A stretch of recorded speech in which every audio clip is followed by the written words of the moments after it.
মাজালিসুল ইলমি রাউযাতুম মির রিয়াযিল জান্নাহ। মদিনার নবী বলে, হে দুনিয়ার উম্মতেরা, মদিনার পাক পাবে দাঁড়িয়ে ঘোষণা দেয়, হে দুনিয়ার উম্মতেরা কান পেতে শোনো, যেই জায়গার মধ্যে কোরআনের আলোচনা হয়, যে জায়গার মধ্যে আমার আল্লাহর আলোচনা করা হয়, যে জায়গার মধ্যে আমি রাসূলের আলোচনা করা হয়, আমি রাসূলের সুন্নতের আদর্শ নিয়ে আলোচনা করা হয়, ওই মজলিসটাকে উম্মতের দল তোমরা সাধারণ মজলিস মনে করিও না, দুনিয়ার যাত্রার প্যান্ডেল মনে করিও না, দুনিয়ার কোন মজলিস মনে করিও না, দুনিয়ার সাধারণ মজলিস মনে করিও না, দুনিয়ার নেতা নেত্রীর জনসভা মনে করিও না, দুনিয়ার চেয়ারম্যান মেম্বারের জনসভা মনে করিও না। আমি রাসূল ঘোষণা দিচ্ছি, ওই মজলিসটা হচ্ছে আল্লাহর জান্নাতের বাগান। সুবহানাল্লাহ। এটা আমার কথা না, নবীর কথা। নবীজি বলে, মাজালিসুল ইলমি রাউযাতুম মির রিয়াযিল জান্নাহ, যে জায়গার মধ্যে ইলমের আলোচনা করা হয়, দ্বীনের মুযাকারা করা হয়, দ্বীনের আলোচনা করা হয়, কোরআনের আলোচনা করা হয়, ওই মজলিসটা দুনিয়ার সাধারণ মজলিস থাকে না, ওই মজলিসটা জান্নাতের বাগান হয়ে যায়। সুবহানাল্লাহ। কোন কিসের বাগান? জান্নাতের বাগান। আমি আপনাদের সামনে আয়াতে কারিমা তেলাওয়াত করেছি কোরআন শিক্ষার ব্যাপারে। যেহেতু মাদ্রাসার মাহফিল, মাদ্রাসার মাহফিলে বিশেষ করে দ্বীন এবং কোরআনের আলোচনা এবং কোরআন শিক্ষার আলোচনা করাটাই উত্তম। এজন্য আমি আপনাদের সামনে যে আয়াতে কারিমা তেলাওয়াত করেছি, আল্লাহ পাক রব্বুল আলামিন বলেন, যালিকাল কিতাবু লা রাইবা ফীহ, এই কিতাবের মধ্যে কোনো ভুল নাই, কোনো ভুল নাই, সন্দেহ নাই, সন্দেহের অবকাশও নাই। যালিকা শব্দ দিয়ে আল্লাহ পাক কিতাবের দিকে ইশারা করেছেন, ইঙ্গিত করেছেন। কোন কিতাব? কোন কিতাব? যেই কিতাব সকল কিতাব রহিত হয়ে গেছে, একটি কিতাব আসার পরে যেই কিতাবটার নাম হইল আল কোরআন। সুবহানাল্লাহ বলে।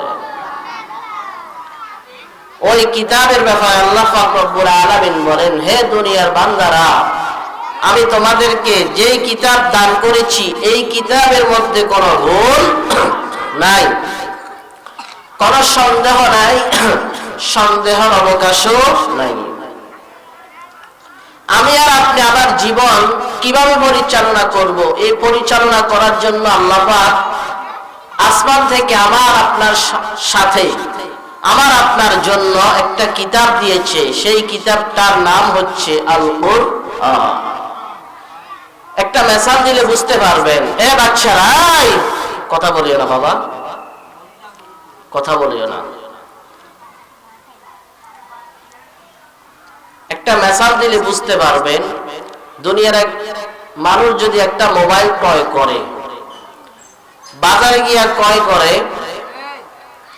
মোবাইলের সাথে একটা বাক্সা থাকে, বাক্সর ভিতরে একটা ক্যাটালগ থাকে। কি থাকে বলেন? ক্যাটালগ। এই ক্যাটালগটা কেন দেয়? দুনিয়ার মালিক জানে আমার এই মোবাইলটা, ক্রেতা যখন আমার মোবাইলটা ক্রয় করবে, এই মোবাইলটা বেশি দিন চালানোর জন্য একটা ক্যাটালগ দিয়েছে। যেমনে সামনে যদি মোবাইলটা চালায়, বেশি দিন চালাইতে পারবে না। নিজের মন গড়া মোবাইল চালাইলে বেশি দিন চালাইতে পারবে না। ব্যাঙ্গে সুরা জমিনে ফালাইতে হবে, অন্যত্রে ফালাইয়া দিতে হবে। এজন্য ক্যাটালগ দিয়েছে মালিক আমার আপনার মোহাব্বতে পড়ে, যেন আমি বেশি দিন মোবাইলটা চালাইতে পারি। আমি আমার ক্যাটালগকে অনুসরণ করে যদি মোবাইলটা চালাই, সুন্দরভাবে চালাইতে পারবো, বেশি দিন চালাইতে পারবো। তেমনি ভাবে আমি আর আপনি দুনিয়াতে আসার সময় আসমান থেকে আল্লাহ পাক রব্বুল আলামিন আমার আপনার সঙ্গে একটা ক্যাটালগ দিয়েছে, যে ক্যাটালগটার নাম হচ্ছে আল কোরআন। সুবহানাল্লাহ। সেই ক্যাটালগটার নাম কি বলো? আল কোরআন। দুনিয়ার মালিক যেরকম ভাবে ক্যাটালগ দিয়েছে, ক্যাটালগ অনুসরণ করে চালাইলে বেশি দিন চালাইতে পারবা, ক্যাটালগকে অমান্য করে চালাইলে বেশি দিন চালানো যাবে না। তাই আল্লাহ পাক রব্বুল আলামিন যেন বলেন, হে দুনিয়ার মানুষ, আমি তোমাকে দুনিয়াতে অল্প কয়েকদিনের জন্য পাঠাইছি, তবে তোমার এই দুনিয়াতে অল্প কয়েকদিন কিভাবে চালাইবা, কিভাবে তোমার জীবনটা পরিচালনা করবা, কিভাবে জীবন পরিচালনা করলে তোমার ঠিকানা জান্নাত হবে, আর কিভাবে জীবন পরিচালনা করলে তোমার ঠিকানা জাহান্নাম হবে, আমি আল্লাহ তোমার মহব্বতে পড়ে তোমার জন্য আমি আল্লাহ রাব্বুল আলামিন একটা ক্যাটালগ দিয়েছি। এই ক্যাটালগকে অনুসরণ করে, অনুকরণ করে, ক্যাটালগকে মানিয়ে যদি তোমার জীবন পরিচালনা করো, অল্প কয়েকদিন যদিও তোমার হায়াত হয়, কিন্তু অল্প কয়েকদিন ভালোভাবে সুন্দর করে চলতে পারবা। তুমি যদি মারা যাও, মারা যাওয়ার সাথে সাথে তোমার ঠিকানা জান্নাত। সুবহানাল্লাহ। এই ক্যাটালগ আমরা চিনি না, আল কোরআন। আমরা কোরআন জানি না, অনেকে পড়তেও জানি না। এমন হতভাগা বাবা আছে না অনেকে সমাজে, কোরআন পড়তে পারি না এমন মানুষ আছে না, অনেকে আছে। নিজে পারে না, এটা একটা অন্যায়, কিন্তু নিজের ছেলে মেয়ে নাতি নাতনির এদেরকেও দেয় না। ও যে কোরআনের মহাব্বত নাই, কথা বল না। যদি অন্তরে মহাব্বত থাকতো, কোরআনের মহাব্বত থাকতো, কোরআনের মালিকের মহাব্বত থাকতো, অবশ্যই অবশ্যই সে পারে না। ছোটবেলা শিখাই নাই বাবা মা, বড় হওয়ার পরে তো দাওয়াতে তাবলীগে গিয়া ওলামায়ে কেরামের জবান থেকে শুনেছে, কোরআন না শিখলে, কোরআন না বুঝলে কেমন শাস্তি হবে, বুঝার পরেও কিছু হতভাগা মুসলমান তারা কোরআন সহি শুদ্ধ করতে রাজি না। তার নাতি নাতনি, তার ছেলে মেয়ে এদেরকেও মাদ্রাসায় দিতে রাজি না। এরা খাইব কি, এদের কোনো সার্টিফিকেট নাই। এরকম কথা কইনা মানুষ সমাজে আসেনি, বল না। আমরা যারা, আমাদের যাদের সার্টিফিকেট নাই, আমরা মনে হয় ভাত না খাইয়ে মরতেছি।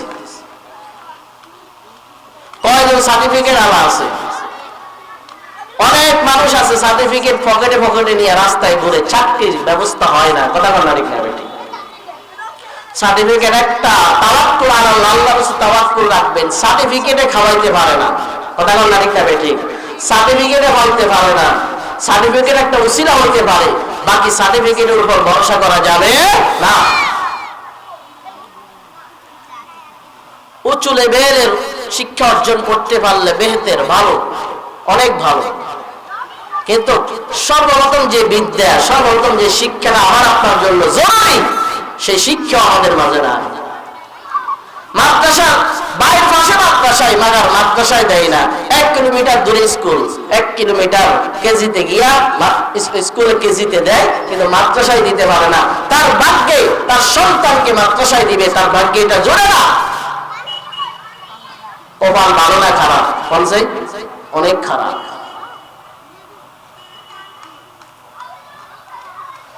অথচ যে বাচ্চারা বালে হওয়ার আগ পর্যন্ত যতদিন তেলাওয়াত করবে, যতদিন নেক আমল করবে, যতদিন আমল করবে, জিকির করবে, তেলাওয়াত করবে, মাসআলা মাসাইল শিখবে, বালে হওয়ার আগ পর্যন্ত বাবা মার আমলনামায় নেকি জমা হইতেই থাকবে। সুবহানাল্লাহ। বালে হওয়ার পরেও, সন্তান বুঝতে হওয়ার পরেও যদি সন্তান নেক আমল করে, এটারও যাজা ভালো পাবে, দুনিয়াতেই পাবে, আখিরাতে তো পাবেই। সদকায়ে জারিয়া পুষতেই থাকবে, সদকায়ে জারিয়া পুষতেই থাকবে। সন্তান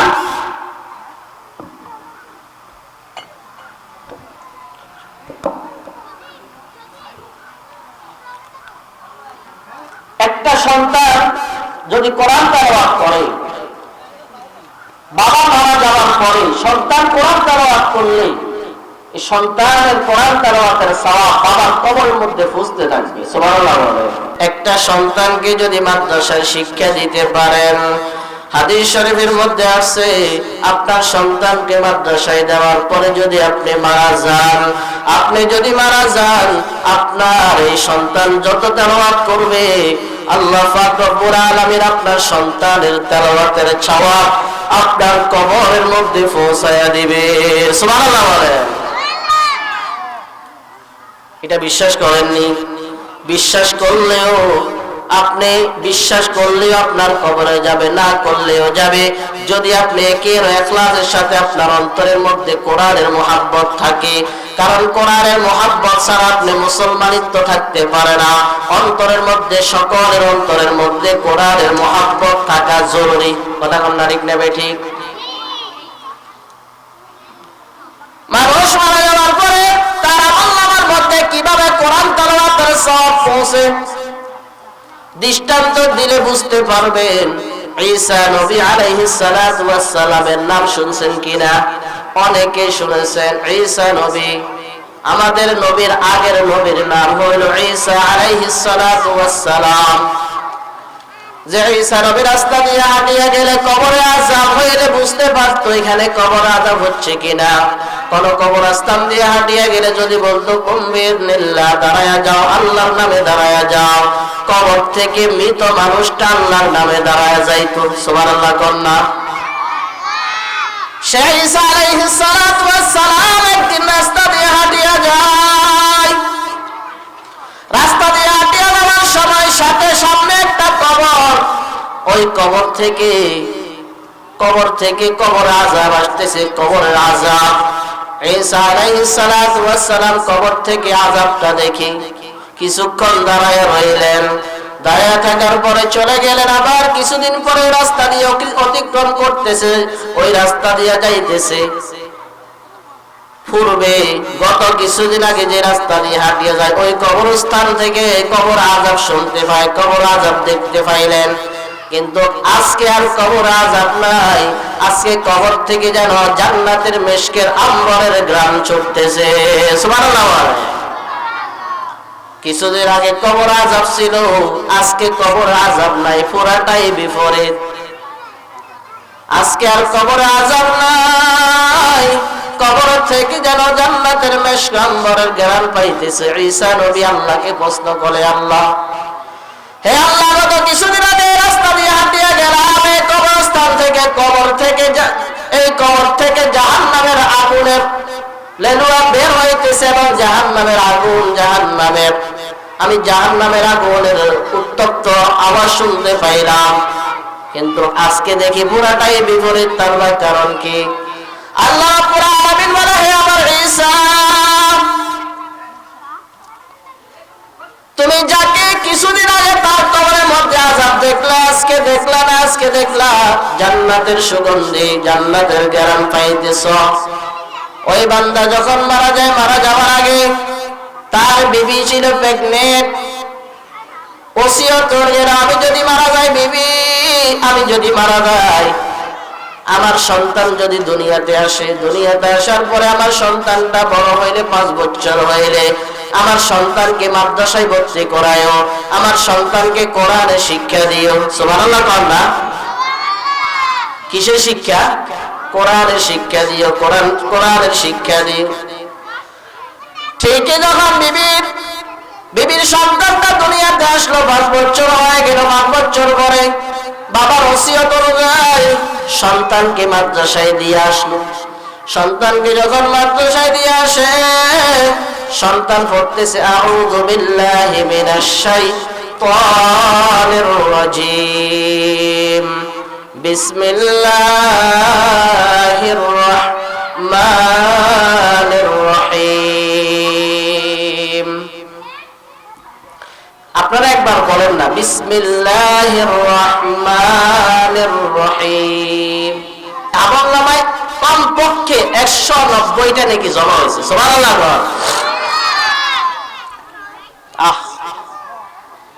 কত নাকি জমা হয়েছে? 190টা নাকি। হাসরের ময়দানে মানুষ একটা নেকির জন্য কত পাগল ফারা হয়ে যাবে। ছেলের কাছে যাবে, মেয়ের কাছে যাবে, কেউ দিবে না। অথচ আমরা এখন বুঝতেছি না নেকির কত প্রয়োজন।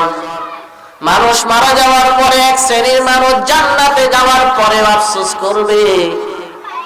কেন আফসোস করবে? বান্দার আফসোস করবে, আল্লাহ, যদি দুনিয়াতে আরেকবার সুবহানাল্লাহ বেশি বলে আসতে পারতাম, যদি দুনিয়াতে আরেকবার বিসমিল্লাহ বলে পড়ে আসতে পারতাম, 2 রাকাত নফল নামাজ বেশি পড়ে আসতে পারতাম, 100 বার জিকির বেশি করে আসতে পারতাম, তাহলে আজকে জান্নাতের মাকামটা আরো ভালো হইতো। সুবহানাল্লাহ।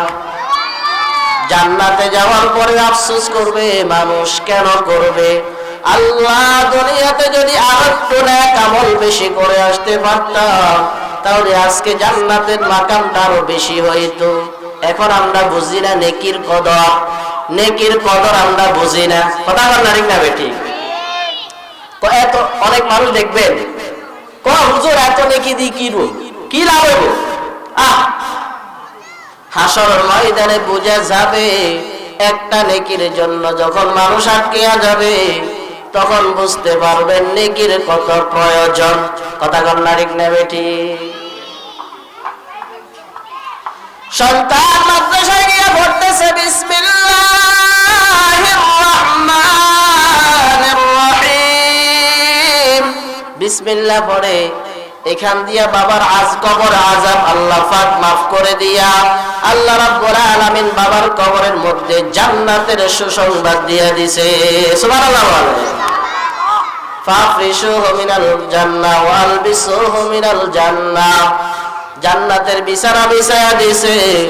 জান্নাতের মধ্যে আল্লাহ পাক রব্বুল আলামিন তার পোশাক খুলিয়া, দুনিয়ার সাধারণ পোশাক খুলিয়া আল্লাহ পাক রব্বুল আলামিন ওয়ালবিসুহু মিনাল জান্নাহ, তার গায়ের মধ্যে জান্নাতের পোশাক পরিধান করায়া দিছে। সুবহানাল্লাহ।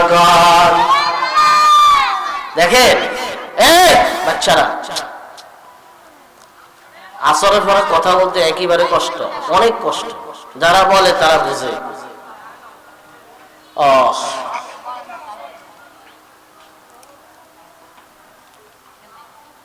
তাহলে কি বলতেছিলাম? দেখেন, বাবা ওসিয়ত করে গেছে, বাবা শুধু ওসিয়ত করে গেছে, তার আগেই মারা গেছে বাবা, কিন্তু ওসিয়ত করে গেছে। এই জন্য আল্লাহ পাক রব্বুল আলামিন ওই বাবার সন্তানের কোরআন তেলাওয়াত যখন শুরু করছে, সাথে সাথে বাবার কবর আযাব মাফ হয়ে গেছে। সুবহানাল্লাহ।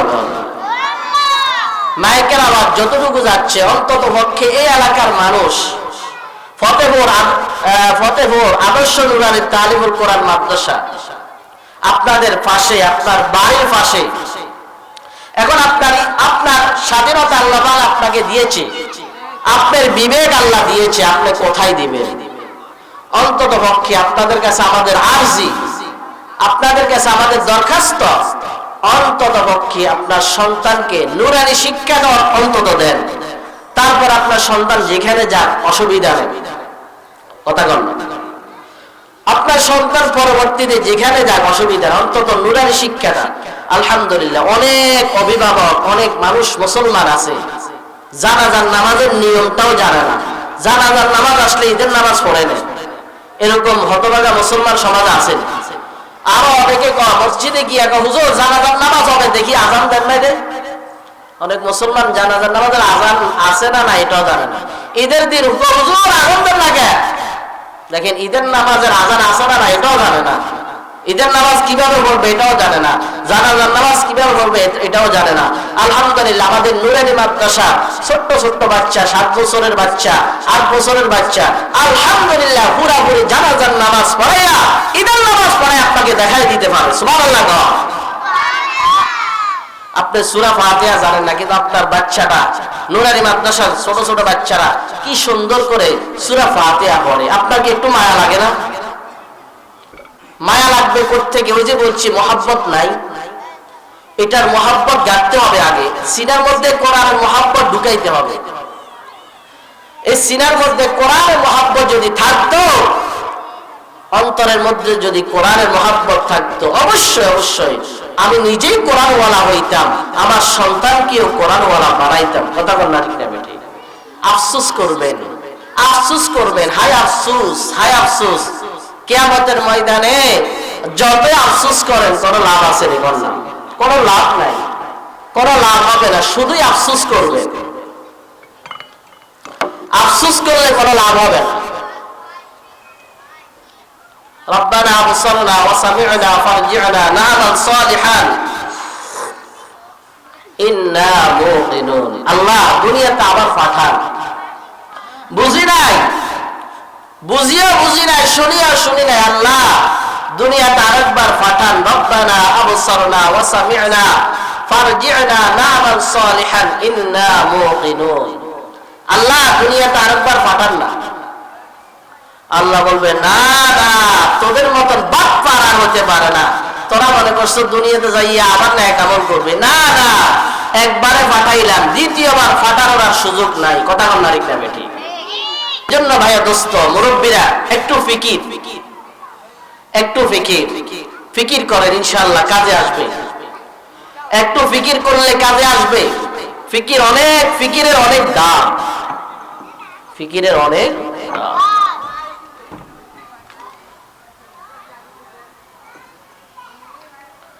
আমাদের ভিতরে চিন্তা নাই, আমাদের মধ্যে ফিকির নাই। দুনিয়া পাইয়া মনে হয় যেন আমরা সব ভুলে গেলাম। আমরা মনে করছি দুনিয়াটাই আমার জন্য আখিরাত। নাউজুবিল্লাহ। আমরা মনে করছি দুনিয়াটাই আখিরাত। না না, এই দুনিয়ার পরে আরেকটা বড় দুনিয়া আছে। এই দুনিয়ার পরে বড় একটা আখিরাত আছে, যে আখিরাতে গেলে আসার আর সুযোগ নাই। বাল তুসিরুনাল হায়াতাদ দুনিয়া ওয়াল আখিরাতু খায়রুন ওয়া আবকা। আল্লাহ বলে দুনিয়াটা হলো চিরস্থায়ী।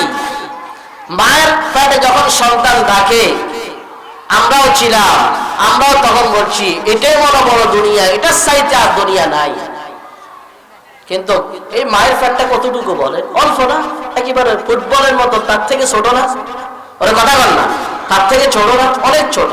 কিন্তু সেই মায়ের পেট থেকে, সে একটা ছোট্ট দুনিয়া থেকে আমরা যখন দুনিয়াতে আসলাম, তখন আমরা এই দুনিয়াতে আইসাও মনে করছি এটার মতন দুনিয়া আর কি হতে পারে, এটাই বড় দুনিয়া, আখিরাত বলতে আর কিছু নাই।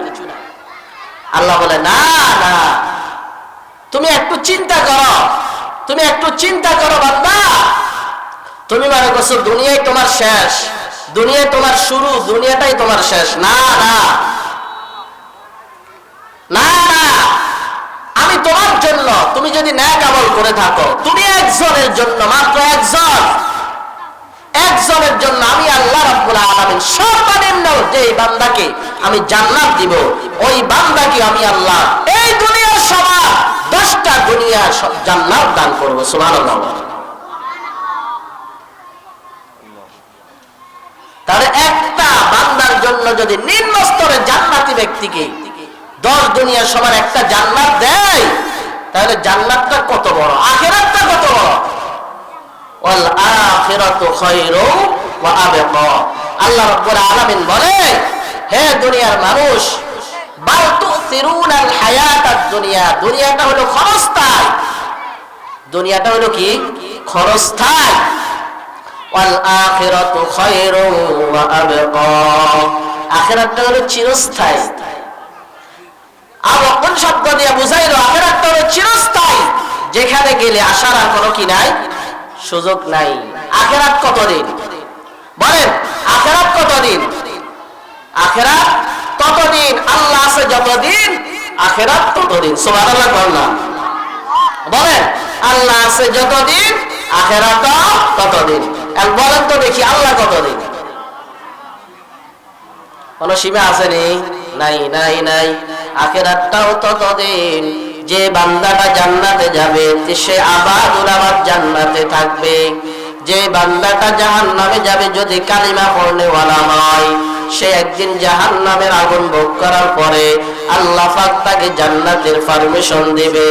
যদি বেঈমান কাফের হয়ে যায়, বেঈমান কাফের ইহুদি নাস্তিক বেঈমান হয়ে থাকে, ওই ব্যক্তির জন্য জাহান্নাম চিরস্থায়ী। আল্লাহ আছে যতদিন, জাহান্নাম ততদিন। আল্লাহ আছে যতদিন, জান্নাত ততদিন। সুবহানাল্লাহ বলে। ফতেপুরবাসীরা শুনেন, আমরা মনে করলাম দুনিয়াতে এমনি আসলাম, দুনিয়াতে এমনি থাকবো, আখিরাতে কিছু নাই। না না না, দুনিয়াতে অল্প কয়েকদিন থাকবো। যদি দুনিয়ার থেকে নেক আমল করে যাইতে পারি, নেক আমল করে যাইতে পারি, কোরআন তেলাওয়াত করনেওয়ালা হয়ে থাকতে পারি, কোরআন তেলাওয়াত যদি করে যাইতে পারি, আখিরাতে আমার আপনার জন্য নাজ নেয়ামত আসেনি। কথা কন না, ঠিক না ঠিক? আখিরাতে নাজ নেয়ামতের ব্যবস্থা আসেনি। এই জন্য ভাই দোস্ত, নেক আমল করনেওয়ালাকে আল্লাহ পাক হাসরের ময়দানে ডাইন হাতে আমলনামা দিবে। কোন হাতে আমলনামা?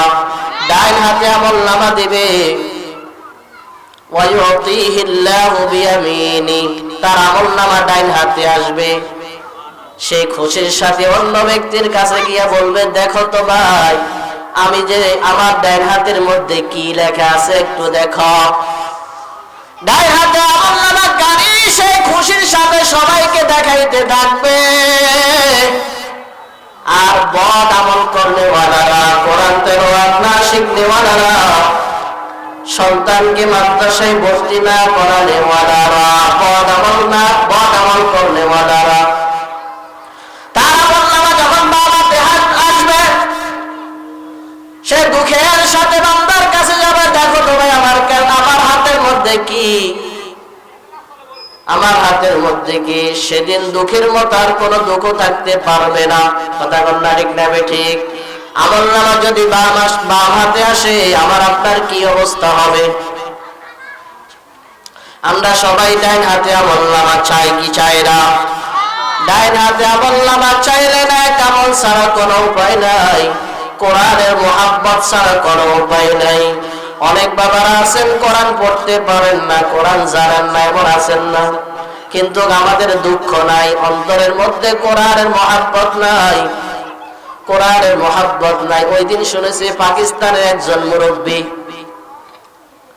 কোরআন তেলাওয়াত করতে জানে না, কিন্তু কোরআনটা হাতের মধ্যে নিয়া, এই কোরআনটা এরকম কোরআনটা হাতের মধ্যে নিয়া হাত বুলাইতেছে আর চোখের পানি ফালাইতেছে। সুবহানাল্লাহ করনা। আর বলতেছে, আল্লাহ আপনার কোরআনটা তো মধুর, এত সুন্দর।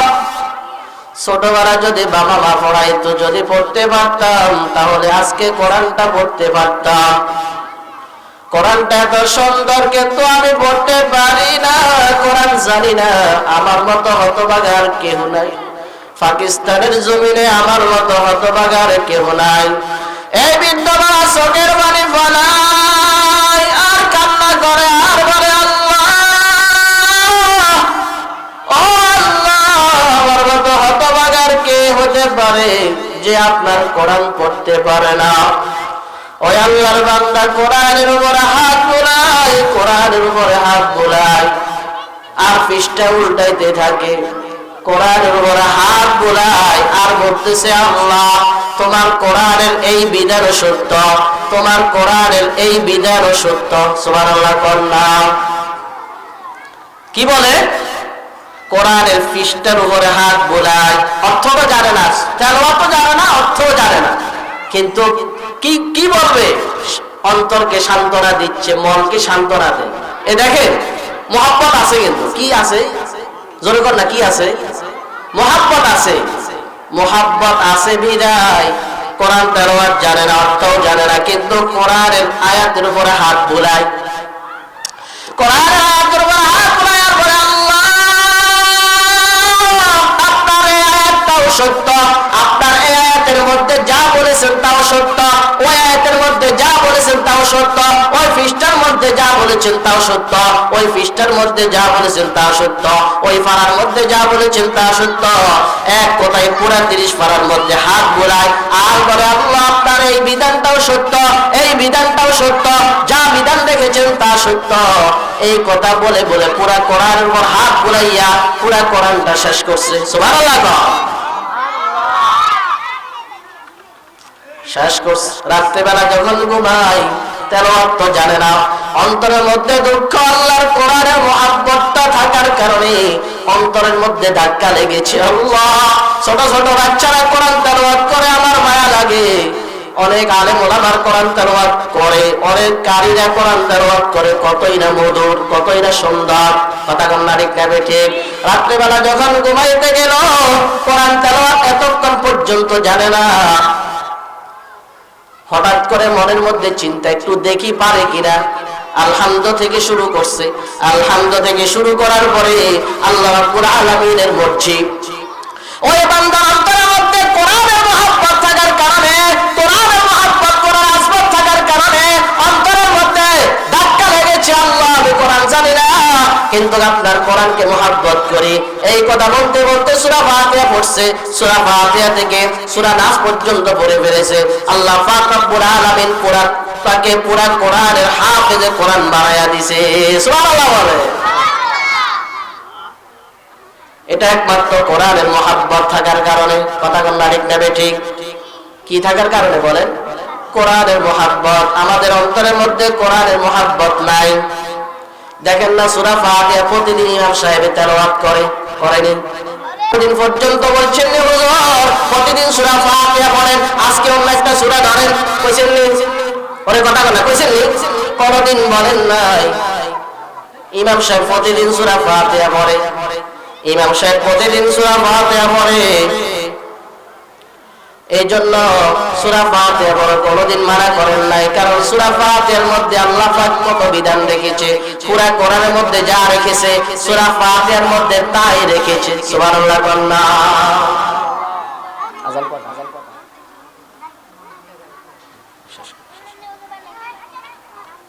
এই জন্য এখানে যারা আসছেন মাইকের আওয়াজ যাইতেছে, আপনারা আপনাদের সন্তানদেরকে মাদ্রাসায় দিবেন, নিয়ত করবেন নি? যারা দিয়েছেন আলহামদুলিল্লাহ, যারা দেন নাই নিয়ত করে ফেলেন। দিয়েছেন ভালো, তবে আপনার কথার কারণে, আপনার বলার কারণে আরেকটা ছাত্র যদি মাদ্রাসায় ভর্তি হয়, এটা সওয়াব আপনি পাইতে থাকবেন। সুবহানাল্লাহ কন্না। আপনার বলার কারণে, আপনার টাকা খরচের কারণে আপনি সহযোগিতা করে একটা ছাত্রকে যদি মাদ্রাসায় ভর্তি করান, এই টাকা খরচ করিয়া তার পিছনে যত টাকা ব্যয় করবেন, হাসরের ময়দানে দেখবেন আল্লাহ পাক রব্বুল আলামিন আপনার বদ আমলের কারণে আপনার ঠিকানা যদি জাহান্নামী হয়ে থাকে, ওই বান্দা আপনার সামনে দাঁড়ায় যাবে, আল্লাহর সামনে দাঁড়ায় বলবে, আল্লাহ এই বান্দা আমার দুনিয়ার জমিনে কোরআন তেলাওয়াতের জন্য সুযোগ করে দিয়েছে, মাদ্রাসায় ভর্তি করার জন্য সহযোগিতা করেছে, আমার বেতন ছড়াইছে, আমাকে লজিং রাইখে খাওয়াইছে, আমাকে সহযোগিতা করেছে, আল্লাহ আপনি তাকে মাফ করিয়া দেন। খোদার কসম, ওই আল্লাহর বান্দা, ওই কোরআন তেলাওয়াত করেনওয়ালা, ওই হাফেজে কোরআন, ওই মাদ্রাসার ছাত্রের কথা শুনিয়া আল্লাহর মায়া লাগবে, আল্লাহর কুদরতি অন্তরের মধ্যে জোশ মারবে। আল্লাহ বলবে, যাও যাও, তুমি যা বলেছো তাই সত্য বলেছ, তোমার কথার কারণে আমি জানি তোমাকে ওই বান্দা সহযোগিতা করেছে কোরআনের জন্য। কোরআনের মহব্বত ছিল অন্তরে, কিন্তু কোরআন শিখতে পারে নাই, মাদ্রাসায় বসতে পারে নাই, কিন্তু তোমাকে কোরআন শেখানোর জন্য সহযোগিতা করেছে। আল্লাহ পাক রব্বুল আলামিন এই উসিলা তাকে মাফ করিয়া দিবে। সুবহানাল্লাহ কান্না। অনেকে তো হুজুর আপনি ছেলে মেয়েরা কিছু নাই, কি করো? আপনার ছেলেরা মেয়েরা কিন্তু টাকা আছে, এরকম আসেনি? অনেকের টাকা আছে কিন্তু ছেলে মেয়ে নাতি নাতি নাই। অনেক এলাকার গরিব আছে, অসহায়, মাদ্রাসায় পড়াইতে পারে না টাকার কারণে। কথা বলনা ঠিক না ঠিক? আপনি খরচ করেন, তার পিছনে মাসে 500 টাকা 1000 টাকা খরচ করেন, এটা কাজে আসবে। কথা বলনা ঠিক না ঠিক? হাসরের ময়দানে যেদিন ধরা খেয়ে যাবেন, আপনার আমলনামা যদি বাম হাতে চলে আসে, আল্লাহর কসম করে বলি 500 টাকার বিনিময় এই সন্তানকে সহযোগিতা করার কারণে, মাদ্রাসার ছাত্র কোরআন তেলাওয়াতের জন্য আপনি সহযোগিতা করার কারণে আল্লাহ পাক রব্বুল আলামিন আমাকে আপনাকে মাফ করিয়া দিতে পারে কি পারে না? পরে কথা বলনা, পারে কি পারে না? পারে। মাদ্রাসার ছাত্র মাথার উপর হাত বুলাইবেন, কোন মাদ্রাসার ছাত্র দেখলে একটু আদর করবেন, মায়া করবেন, মাথার উপরে একটু হাত বুলাইয়া দিবেন, দেখবেন ওই বাচ্চাটার অন্তরটা যদি নরম হয়, অন্তরটা যদি নরম হয়, মাদ্রাসার কোন ছাত্র দেখলে যদি আপনার মায়া লাগে, বুঝতে পারবেন আপনার অন্তরের মধ্যে মায়া লাগা মানে আপনার অন্তরের মধ্যে কোরআনের মুহাব্বত আছে। সুবহানাল্লাহ বলনা। মাদ্রাসার তালেবে ইলম দেখতে যদি আপনার মায়া লাগে, আপনার যদি মায়া লাগে, যদি তার মাথার উপর হাত বুলান, মাথার উপর হাত বুলায় যদি একটু আদর করিয়া দেন, আর যদি মায়া লাগে, বুঝতে পারবেন আপনার অন্তরের মধ্যে আল্লাহর মুহাব্বত আছে। ওয়াল্লাযীনা আশাদ্দু হুব্বান লিল্লাহ। আল্লাহ পাক রব্বুল আলামিন বলে, আমার বান্দারা আমাকে কঠিন মুহাব্বত করে, যে বান্দারা আমাকে ভালোবাসে, আমি আল্লাহ ওই বান্দাকেও ভালোবাসতে থাকি। সুবহানাল্লাহ কন্না। এজন্য মাদ্রাসার ছাত্র ছাত্রী দেখলে তোমায়া করবেন, যদি ফার পকেটে যদি 10টা টাকা থাকে, 10টা টাকা দিয়ে দিয়েন, আর বলেন তুমি কিছু খাইও, এই কথা বলিয়েন, ক্রিটিসাইজ করেন না। অনেক হতভাগা আছে মাদ্রাসা ছাত্র দেখলে ক্রিটিসাইজ করে। কথা বল না, বুঝতে পারবেন। যদি ক্রিটিসাইজ হয়ে যায় তাহলে বুঝতে হবে আপনার ঈমানের মধ্যে অবশ্যই অবশ্যই ঘাটতি আছে। পরে কথা বলেন, অবশ্যই মাদ্রাসার তলে বেরেন দেখলে মায়া লাগে না, ক্রিটিসাইজ করে, আর ওলামা দেখলে ক্রিটিসাইজ করে, কথা বল না, ঠিক না বেশি? মাদ্রাসার ওস্তাদ দেখলে ক্রিটিসাইজ করে, গীবত শিকায়েতের মধ্যে লিপ্ত, অথচ সূরা ফাতিহার খাদ্য নিষেধ জানে না। এরকম মুসলমান সমাজ আছে কিনা বলেন? আল্লাহ আমাদের সকলকে কোরআনের মাদ্রাসার সাথে সম্পৃক্ত হয়ে, মাদ্রাসার সাথে সম্পৃক্ত হয়ে মাদ্রাসার ছাত্র দিয়া, মাদ্রাসার টাকা দেওয়া লাগবে, অন্তত আপনি ছাত্র দিয়ে সহযোগিতা করে ইনশাআল্লাহ। টাকা থাকলে দিবেন, না থাকলে অসুবিধা, অন্তত পরে বেরেন দিয়া অন্যদেরকে বলিয়া সহযোগিতা করবেন। আল্লাহ আমাকে আপনাদেরকে যে কথাগুলো বলেছি আল্লাহ আমাদেরকে আমল করার তৌফিক দান করুন, বলেন আমিন। ওয়া মা আলাইনা ইল্লাল বালাগ। আসসালামু আলাইকুম ওয়া রাহমাতুল্লাহ।